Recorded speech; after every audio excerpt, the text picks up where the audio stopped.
Hi అండి. Welcome to story book audio. ఈ కథ మీకు నచ్చినట్లయితే లైక్ చేయండి, షేర్ చేయండి, సబ్స్క్రైబ్ చేయండి. అమ్మగారు ఇంటి దగ్గరికి వచ్చి, అమ్మ ఇందు, ఏంటి అత్తమ్మా? బర్త్డే ఫంక్షన్, వంటలు చేయాలి. పక్క పక్క వీధిలోనే నేను వంటలు చేసి వస్తాను. సూర్యకి చెప్పు, నువ్వు జాగ్రత్త అని మంజుగారు బయటికి వెళ్ళగానే ఇందు సూర్య కోసం బయట కూర్చొని ఎదురు చూస్తుంది. టైం 8 అయినా సూర్య ఇంటికి రాలేదు. ఇందుకు ఎక్కడలేని కోపం వచ్చింది. పైగా చుట్టుపక్కల వాళ్ళు సరదాగా బయటకు వెళ్ళటం ఇవన్నీ చూసి తనలో తానే బాధపడి లోపలికి వచ్చింది. కరెక్ట్గా టైం 8:30 అయింది. బైక్ పార్క్ చేసి నీరసంగా లోపలికి వచ్చాడు సూర్య. ఇందు, కాస్త వాటర్ ఇవ్వు, హాల్లో ఉన్న సోఫాలో కూర్చొని అడిగాడు. మాట్లాడలేదు ఇందు. సూర్యకి దాహం ఎక్కువ అవటంతో ఫ్రిడ్జ్ దగ్గరికి వెళ్ళి తనే వాటర్ తాగి బెడ్రూమ్కి వచ్చాడు. బెడ్ మీద కూర్చొని కోపంతో బుసలు కొడుతుంది ఇందు. పిలిస్తే పలకనే మనిషి వచ్చాడు అన్న ఆలోచన లేదా నీకు? ఇప్పుడు కదా బావా వచ్చావు, వాటర్ ఇవ్వలేదు అని కోపమా? లేదంటే నీ పిలుపుకి నేను బయటికి రాలేదని కోపమా అంటూ మంచం దిగింది. ఏమైంది అంత చిరాగ్గా ఉన్నావు అంటూ ఆమె దగ్గరికి వచ్చి చెంపపై చేయి వేశాడు. సూర్య చేతిని విసిరికొట్టి ఏడుస్తూ, ఆఫీస్ నుంచి తొందరగా వస్తాను, బయటికి తీసుకొని వెళ్తాను అన్నావు. ఇదేనా తొందరగా రావటం అంటే? ఇష్, మర్చిపోయానిందు. వినోద్ వాళ్ళ అబ్బాయిని హాస్పిటల్లో పెట్టారు, పలకరిద్దామని వెళ్ళాను. బెస్ట్ ఫ్రెండ్ రా, బాగోదు కదా. అందరి గురించి బాగానే ఆలోచిస్తావు కానీ నా గురించే ఏం ఆలోచించవు. ఇప్పుడు నీకేం తక్కువ చేశాను? ఈరోజే కదా కాస్త ఆలస్యమైంది. ఆ మాత్రం దానికి ఎందుకంత రాద్దంతా ఈ ఏడుపు? బావా కోపంగా అరిచింది ఇందు. చూడు, నాకిప్పుడు చాలా నీరసంగా ఉంది. మన ఫ్యూచర్ కోసమే కదా ఇదంతా కష్టపడి వర్క్ చేస్తుంటా. కాస్త ఓపిక పట్టుమ్మా అన్నాడు. ఏంటి ఓపిక పట్టేది బావా? నా దగ్గర పడుకోబావా అని కూడా నేను అడగాలా? ఏడుస్తూ అంది. అసలే చికాకులో ఉన్న సూర్యకి ఆ మాట ఇంకా కోపంగా అనిపించి ఇందుని కోపంగా దగ్గరికి తీసుకుని, ఎప్పుడు చూసినా అదే ధ్యాసన? 24 గంటలు నీ దగ్గర పడుకుంటే ఇంట్లో ఎలా గడుస్తుంది? ఆ మాత్రం కూడా తెలుసుకోవా? ఆఫీస్ నుంచి వస్తే చాలు, రాగానే ఏమన్నా పెడతావేమో అని చూస్తాను. రావటం పాపం మొదలు పెడతావు, నీరసంగా ఉంటుంది అన్నా సరే వినిపించుకో. నీకు కావాల్సింది నీకు ఇచ్చేయాలి విసుగ్గా అన్నాడు ఏడుస్తూ. సూర్యకి దూరంగా జరిగి, నీకు నేను అంటే లోకువ ప్రేమించాను కదా, అందుకే నీకు నేను చీప్గా కనపడుతున్నాను. ఎప్పుడు నన్ను లెక్క చేయవు ఇందు, నీతో వాదించలేను అని టవల్ తీసుకుని వాష్రూమ్కి వెళ్ళి ఫ్రెష్ అయి వచ్చాడు. ఇందు ఏడుస్తూ మెడపైకి వెళ్ళింది. సూర్యకి బాగా ఆకలి వేయటంతో భోజనం చేసి రూమ్కి వచ్చాడు. ఇందు లోపల లేకపోవడం చూసి మెడపైన ఉందనుకుని తెచ్చిన జీతం లెక్కపెట్టి లాకర్ ఓపెన్ చేసి మనీ అంతా కౌంట్ చేసి సొంతంగా బిజినెస్ పెట్టడం గురించి ఆలోచిస్తూ ల్యాప్టాప్ ఓపెన్ చేశాడు. మేడపైన వాటర్ ట్యాంక్ దగ్గర నిలబడి బాధపడుతున్న ఇందు ఇంటి వెనుక వైపు చూసింది.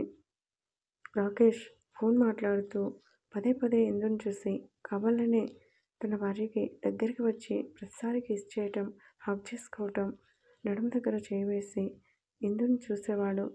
ఇందు ముందు చూపు తిప్పుకున్న 2-3 సార్లు చూసి రాకేష్ వైపు చూస్తుంది. రాకేష్ తన దగ్గర ఫోన్ పక్కన పెట్టి కావాలని జోబులో ఉన్న డబ్బులు తీసి బయటపెట్టి లోపలికి వెళ్ళాడు. ఆ డబ్బు, ఆ ఫోన్ చూసిన ఇందు పెళ్ళి అవ్వకముందు తన లైఫ్ ఎలా ఉండేదో ఊహించుకుంది. నచ్చిన బట్టలు, టైంకి పబ్కి వెళ్ళటం, రెస్టారెంట్కి వెళ్ళటం, నెలకొకసారి ఫ్రెండ్స్తో టూర్ వెళ్ళటం, ఎక్కలేనంత డబ్బు ఖర్చు పెట్టడం, ఇవన్నీ తలుచుకొని తన్ని తాను చూసుకుంది. చీర, చేతికి గాజులు, కాళ్ళకి మెట్టలు, మెడలో పసుపు తాడు, జడలో పువ్వులు, ఇవన్నీ చూసుకుని అసహనంగా రాకేష్ ఇంటివైపు చూసింది. రాకేష్ వాళ్ళ ఆవిడ ష- shirt and short and t-shirt వేసుకుని ఫోన్ మాట్లాడుతూ రాకేష్ ఒడిలో కూర్చొని భోజనం చేస్తుంది. ఇందుకి ఏదోలా అనిపించి కోపంగా కిందికి వచ్చింది. సూర్య ల్యాప్టాప్లో వర్క్ చేయడం చూసి, ఎందుకు ఎప్పుడు చూసినా ఆ ల్యాప్టాప్తోనే ఉంటాడు, కాస్త కూడా నన్ను పట్టించుకోడు, నేను దగ్గరికి తీసుకుంటుంటే వచ్చి నన్ను అల్లుకునేది అనుకుని వంటగారి గదిలోకి వెళ్ళి పడుకుంది. సూర్య బిజినెస్ గురించి కొన్ని విషయాలు తెలుసుకొని ల్యాప్టాప్ పక్కన పెట్టి మేడపైకి వచ్చాడు. ఇందు లేదు. ఆలోచిస్తూ కిందికి వచ్చి వంటగారి రూమ్కి వచ్చాడు. ఇందు బెడ్ మీద పడుకోవటం చూసి ఇందు మృదువుగా పిలిచాడు. మాట్లాడలేదు. ఇందు కోపంతో సూర్యకేసి చూసి పడుకుంది. మెల్లగా ఆమె దగ్గరికి వచ్చి పడుకొని, ఎందుకురా నీకంత కోపం, కాస్త నన్ను అర్థం చేసుకోవా అని ఆమె చిన్ పట్టుకున్నాడు.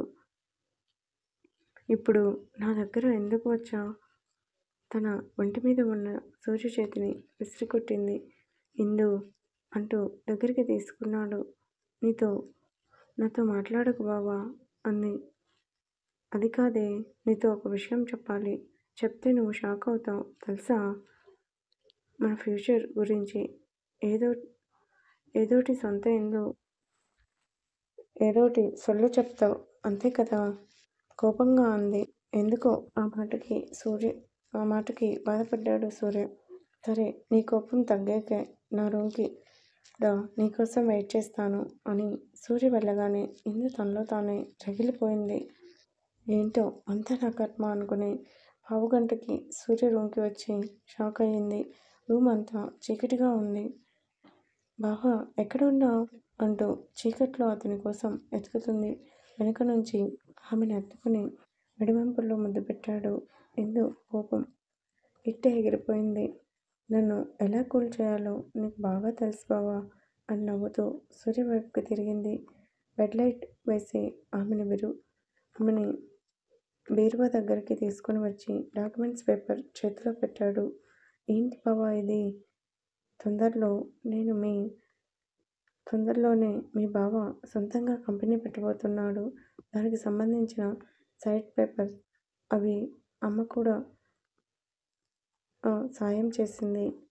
ఇందు తొందరలోనే వర్క్ మొదలు పెట్టాలి, కానీ టైం పడుతుంది అన్నాడు.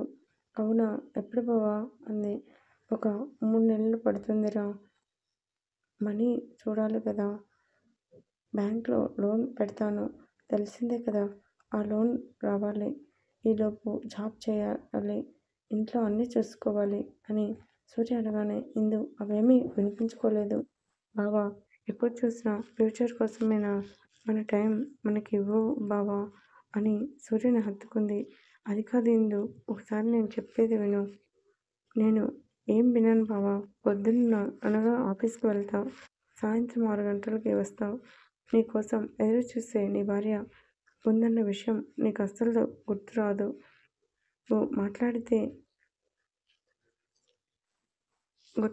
మాట్లాడితే అదే ధ్యాసన అంటావు. ఏం చేయను, నీ ధ్యాసలో ఉండి నీతోనే ఉండాలని ఉంది బాబు. నువ్వు నా బంగారానివే బాబు అని ఇందుని అల్లుకుపోయాడు.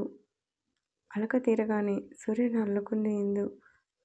సైట్ కొన్న విషయం వినోద్కి చెప్పి కంపెనీ పెట్టాలని వినోద్కి చెప్పాడు. అవునా, అయితే నేను హెల్ప్ చేస్తానురా. ముందు చిన్నగా స్టార్ట్ చేయి. ఆ దేవుడు దయ వల్ల సక్సెస్ అయితే నీకు ఇంకా తిరుగుండదు అని వినోద్ అనగానే సూర్య వినోద్ని హత్తుకున్నాడు. బ్యాంకులో లోన్ పెట్టాడు సూర్య. బిజినెస్ విషయం కావడంతో కాస్త తిరుగుడు ఎక్కువైంది. ఒక పక్క జాబ్ చేస్తూనే లోన్ కోసం తిరిగేవాడు. ఇందు మాత్రం సూర్య ప్రేమ కోసం పరితపించిపోయేది. అతను నీరసంతో ఇంటికి వచ్చిన కాస్త అయినా పట్టించుకునేది కాదు. సూర్యకేమో కోపం వచ్చేది. బ్యాంకు నుంచి లోన్ రావడంతో సూర్య ఆనందానికి అవధులు లేవు. సంతోషంగా ఇంటికి వచ్చాడు. ఇందు వంటగదిలో వంట చేయటం చూసి రాగానే ఆమెను వెనక నుంచి హగ్ చేసుకున్నాడు. షాక్ అయింది ఇందు. బంగారం, మనకి లోన్ వచ్చింది. అని సూర్య హ్యాపీగా చెప్పగానే ఇందు ఏం మాట్లాడలేదు.